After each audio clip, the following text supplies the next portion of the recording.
واتل عليهم نبأ نوح إذ قال لقومه يا قوم إن كان كبر عليكم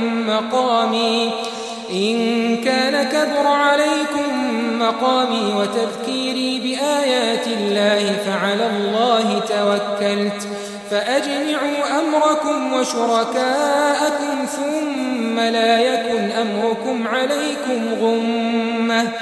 ثم قضوا إلي ولا تنظرون فإن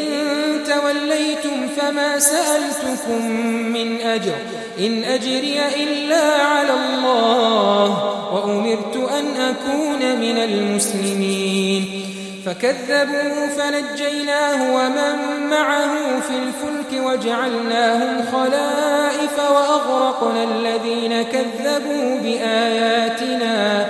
فانظر كيف كان عاقبة المنذرين ثم بعثنا من بعده رسلا إلى قومهم فجاءوهم بالبينات فما كانوا ليؤمنوا بما كذبوا به من قبل كذلك نطبع على قلوب المعتدين ثم بعثنا من بعدهم موسى وهارون إلى فرعون وملئه بآياتنا فاستكبروا وكانوا قوما